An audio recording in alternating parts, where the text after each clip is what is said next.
नमस्कार, मैं मुकेश कुमार, मेरे साथ दशरथ जी हैं। आज हमने कई समकालीन मुद्दों पर बातचीत किया और इसी कड़ी के बीच हमने प्राइवेट स्कूल को लेकर हमारे बीच चर्चाएँ हुईं।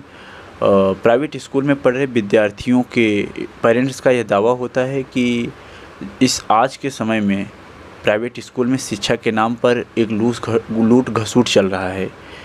वहीं दूसरी तरफ जो प्राइवेट संस्था के जो संस्थापक होते हैं, प्रबंधक होते हैं, उनका यह दावा होता है कि वो समाज सेवा का कार्य कर रहे हैं। तो जो पेरेंट्स का दावा है, जो जो पेरेंट्स का आरोप है और वहीं जो इनका प्रत्यारोप है, इनके बीच की क्या सच्चाई है, हम दशरथ जी से जानने की प्रयास करेंगे, क्योंकि व्यक्तिगत रूप से इनका प्राइवेट संस्था में अध्ययन और अध्यापन दोनों का अनुभव रहा है। तो नमस्कार दशरथ जी। नमस्कार।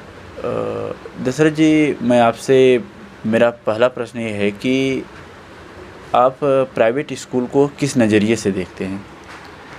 जी मुकेश जी, जैसा कि आपने प्रश्न में ही स्पष्ट किया कि जो इस स्कूल में पढ़ने वाले बच्चे के माता-पिता होते हैं, उनका ये साफ-साफ आरोप होता है कि जो स्कूल है वह आजकल लूट-घसूट का अड्डा बन चुका है। और दूसरी तरफ हमारे जो प्रबंधक होते हैं, जो संस्थापक होते हैं स्कूल के, उनका ये दावा होता है कि हम तो भाई समाज सेवा कर रहे हैं। तो इन दोनों बातों को लेकर के क्या सच्चाई है, आज हम लोग इस बात पर बातचीत करेंगे, इस मुद्दे पर। लेकिन जहाँ तक मेरा मानना है, मेरा व्यक्तिगत विचार है कि ये जो संस्थापक लोग हैं, जो मैनेजर हैं, प्रबंधक हैं स्कूल के, ये मूल रूप से शिक्षा माफिया बन चुके हैं आजकल के समय में।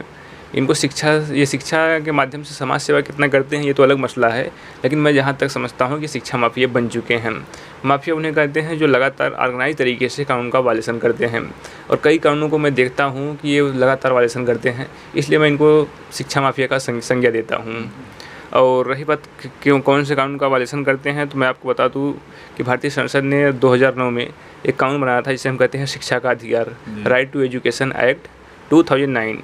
इसके तहत ये प्रावधान किया गया है कि प्रत्येक स्कूल वालों की ये जिम्मेदारी होगी, वो अपने आसपास के जितने भी गरीब बच्चे हैं, चाहे वे SC/ST से बिलोंग करते हों, चाहे OBC से बिलोंग करते हों, चाहे जनरल कैटेगरी EWS वाले हों, उनके बच्चों को 25% सीट, अपने यहाँ जितना भी सीट है उनके यहाँ 25% सीट रिजर्व करके उनके बच्चों को निःशुल्क में शिक्षा प्रोवाइड कराएं।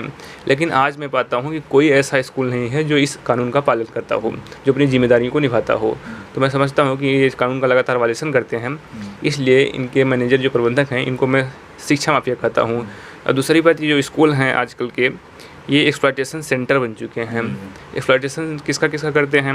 एक तो पेरेंट का करते हैं, दूसरा टीचर का भी करते हैं, और स्टूडेंट का भी करते हैं। इसलिए स्कूल नहीं बल्कि ECPTS है, मतलब exploitation centre of parent, teacher and student.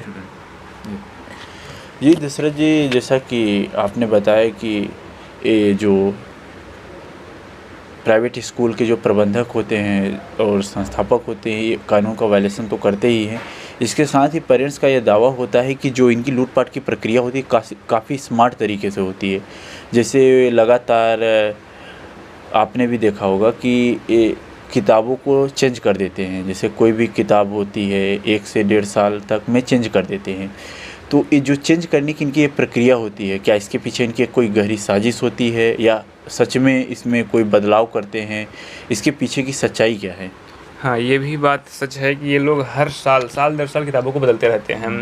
अब बदलते क्यों रहते हैं? ये कहते हैं कि हम अपडेट के नाम पर बदलते रहते हैं, लेकिन अपडेट के नाम पर मैं समझता हूँ कि कोई खास अपडेट होता नहीं है। और जैसे कि मान लीजिए अपडेट के नाम पर ये कहते हैं कि हम अपडेट के नाम पर बदलते रहते हैं कि किताबें जो पुरानी हैं वो इररिलेवेंट हो गई हैं, इसलिए हमें नई किताबों की आवश्यकता है।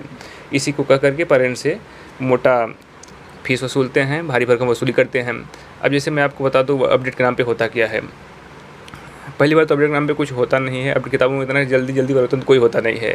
अब जानते हैं कि इस देश में सरकार भी 5 साल के बाद ही बदलती है, तो किताब कैसे बदल सकते हैं इतनी जल्दी? अब जैसे क्या होता है कि मान लीजिए किसी किताब में या मैथ की किताब में, पहले वाली किताब में अगर कोई सूत्र है a+b का होल स्क्वायर, तो पहले वाली किताब में होता था कि a² + 2a + 2ab + b²। अब वाली किताब में भी वही है। ऐसा नहीं कि जो नई किताब लाए हैं उसमें कोई दूसरा फार्मूला लगा देंगे। किताब वही है, फार्मूला वही है, कोई अपडेशन नहीं हुआ मैथ किताब में। और रही बात हिस्ट्री की किताब की, तो हिस्ट्री की किताब में मान लीजिए पहले ये होता था कि ताजमहल को शाहजहाँ ने बनवाया था, तो आज वाली हिस्ट्री किताब में भी यही है। फैक्ट में कोई परिवर्तन नहीं। ऐसा तो है नहीं जो किताब बदल के लाए हैं उसमें ये लिखा है कि शाहजहाँ ने नहीं बल्कि ताजमहल को पंडित जवाहरलाल नेहरू बनवाए थे, वही बनवाए थे शाहजहाँ ही, उसमें भी कोई परिवर्तन नहीं हुआ है। आखिरकार फैक्ट में क्या बदल देंगे। और रही बात भूगोल की किताब में, अगर मान लीजिए ज्योग्राफी किताब है, उसमें भी कोई परिवर्तन नहीं होता है। अगर मान लीजिए पहले वाली किताब में ये लिखा रहता था कि जो पृथ्वी है हमारा बस सूर्य का चारों तरफ चक्कर लगाती है, ऐसा तो नहीं है कि जो नई वाली किताब लाए हैं उसमें इसका उल्टा है, नहीं, बल्कि पृथ्वी ही केंद्र है, सूर्य से चारों तरफ चक्कर लगाता है। ज्योग्राफी किताब में भी कोई परिवर्तन नहीं होता है। और मान लीजिए हम इंग्लिश ग्रामर पे आते हैं, मान लीजिए ग्रामर की पहले वाली किताब में ये लिखा रहता था कि प्रेजेंट कंटिन्यूअस टेंस का जो हेल्पिंग वर्ब होता है वह इज एम आर होता है। ऐसा तो नहीं है जो नई किताब लाए हैं अपडेट के नाम पर उसमें वाज वेयर रहेगा, वहाँ भी कोई परिवर्तन नहीं होता है। तो ओवरऑल मिला के देखा जाए कोई खास परिवर्तन होता नहीं है, लेकिन ये अपडेट के नाम पर हर साल किताबें बदलते रहते हैं। उसके पीछे कारण क्या है? अपडेट तो मैंने बता दिया कि अपडेट कुछ होता नहीं है। उसके पीछे कारण ये है कि इनको मोटा मुनाफा कमाना है। अब किताबें बेचते हैं, एक किताब बेचते हैं तो 500 रुपये लगभग इनका किताब होता है, इनका रेट जो जनरल रेट है। अब कोई प्राइवेट राइटर हो गया, थोड़ी सी पढ़ाई लिखाई कर लिया, कलम उठा कोई किताब लिख दिया, जिस किताब की कीमत 50 रुपये होनी चाहिए उस किताब को ये लोग 500 रुपये में बेचते हैं। अब 500 रुपये में किताब बिकती है तो 250 रुपये सीधा 50% का मुनाफा स्कूल वालों को होता है। बाकी 250 रुपये में ये लोग जो राइटर होते हैं, जो पब्लिशर होते हैं, ये दोनों बंदर बांट कर लेते हैं। और मैं समझता हूँ कि ये लोग एनसीईआरटी किताब क्यों नहीं चलवाते हैं, जबकि एनसीईआरटी की किताब सबसे बेहतर होती है, एकदम वेल रिसर्च होती है, सर्टिफाइड किताब होती है।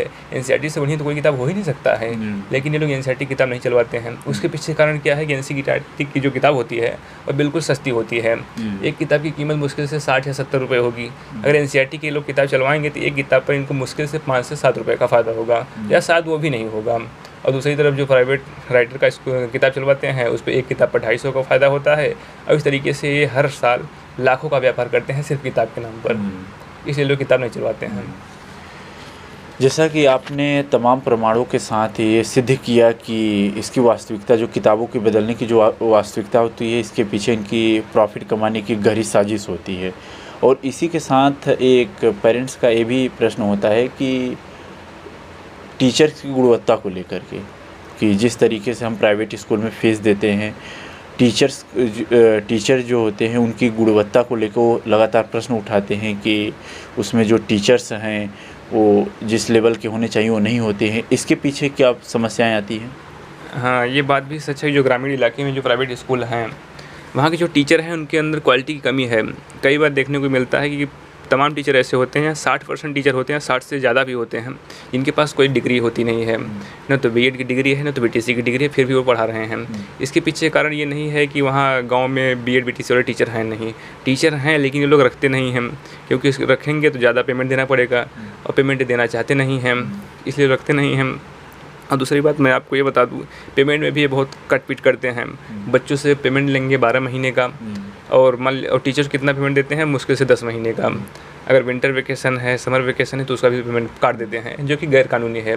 ऐसा बिल्कुल करना नहीं चाहिए। जब आप बच्चों के पेरेंट ये आपको 12 महीने का पेमेंट दे रहे हैं तो शिक्षकों को भी देना चाहिए 12 महीने का पेमेंट। लेकिन मैं तो समझता हूँ कोई ऐसा स्कूल वाला नहीं है जो 12 महीने का पेमेंट करता हो। इसका मतलब है कि सभी स्कूल गैर कानूनी काम कर रहे हैं, वे काम ये धड़ल्ले से किए जा रहे हैं। तो मैं सभी शिक्षकों से अपील करूँगा, जितने लोग हमारे वीडियो को देखेंगे, कि वे इस काम को रोकें और 12 महीने का पेमेंट लेना शुरू कर दें। ये भीख में नहीं बल्कि ये आपका अधिकार है, और अपने अधिकार के पीछे हमेशा मजबूती के साथ खड़े रहना चाहिए। क्योंकि डॉक्टर बाबा साहब भीमराव अम्बेडकर भी कहे थे कि जुल्म करने वाले से बड़ा जुल्मी जुल्म सहने वाला होता है। तो अगर आप जुल्म सह रहे हैं तो मैं समझता हूँ इसमें प्रबंधक की कोई गलती नहीं है, इसमें टीचर की ही गलती है। आपको आवाज़ उठाना चाहिए, जो आपका हक है, अधिकार है, उसको लड़ करके लेना चाहिए। जी दशरथ जी, और मैं पढ़ाई से इतर जाके हम बात करते हैं तो विद्यालय की मान्यता को लेकर, जिस तरीके से हम अपने आसपास के इलाकों में देखते हैं कि हर गली में स्कूल खुलते जा रहे हैं, और जिसमें 10 बच्चे, 50 बच्चे, 60 बच्चे ऐसे आ रहे हैं, उनको मान्यताएं दे दी जा रही हैं। तो क्या गवर्नमेंट, क्या ये इसमें वास्तविकता भी है कि क्या गवर्नमेंट इस लेवल में आ गई है कि जो इनको मान्यताएं इस लेवल में दी जा रही हैं, तो इसके पीछे की क्या सच्चाई है? देखिए, मान्यता के पीछे जहाँ तक बात है तो मैंने पाया है कि बहुत सारे स्कूल ऐसे हैं जिनकी कोई मान्यता है ही नहीं।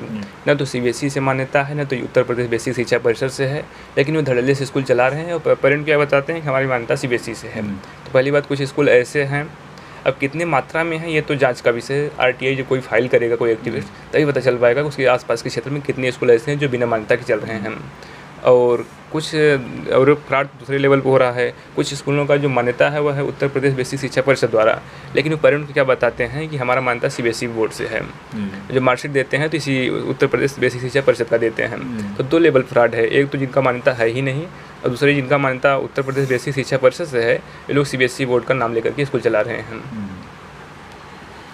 तो जैसा कि हमने पढ़ाई को लेके बात की, मान्यता को लेके बात की और इसी के साथ साथ बच्चों की सुरक्षा को लेकर के एक चिंताजनक विषय है कि जो पेरेंट्स का ये दावा होता है कि जिस तरीके से स्कूल में जो वैन्स की सुविधाएं होती हैं और तरह की सुविधाएं होती हैं, उनमें कई तरह की लापरवाहियाँ देखने को मिलती हैं। जिस तरीके से हम देखें तो जो वैन चालक होता है वो नाबालिग होता है और उसका लाइसेंस भी नहीं होता है और आरटीओ के गाइडलाइंस को पालन भी नहीं करता है।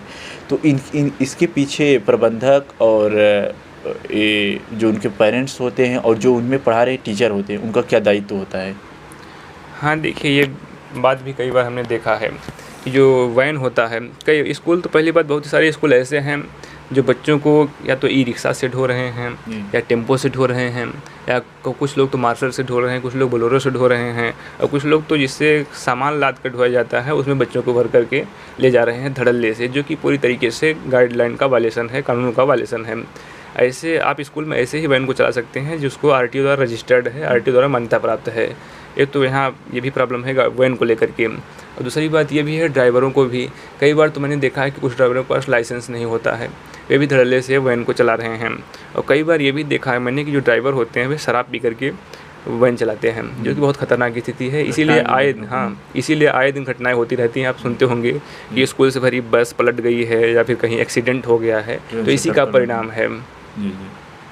जी दशरथ जी, हमने जैसे कि 4-5 प्रश्नों पे जो मुख्य हमारे थे उस पे हमने बात किया और मैं आप लोग से बस यही निवेदन करूँगा कि आप लोग के आसपास में जो भी ऐसी घटनाएं घट रही हैं आप उसको सिर्फ महसूस ही ना करें, सिर्फ उसको एक दर्शक की तरह सिर्फ ना देखें, बल्कि उसमें आप अपनी जिम्मेदारियों को भी निभाएं। जो भी हो पाए आपसे उसको करने की प्रयास करें। और मेरा बच्चों के पेरेंट्स से, क्योंकि 1 से 8 तक की जो बच्चे होते हैं उनमें उतनी अवेयरनेस नहीं होती है, तो उनके पेरेंट्स से मेरा ये विनम्र निवेदन है कि वो स्कूल में जाएं और उनके बच्चों को किताब को लेकर के और उनको किस तरीके से शिक्षाएँ दे रही हैं इससे लेकर के वहाँ के संस्थापक और प्रबंधक से ज़रूर बातें करें। इसी के साथ हम अपने बातों को अंत करते हैं।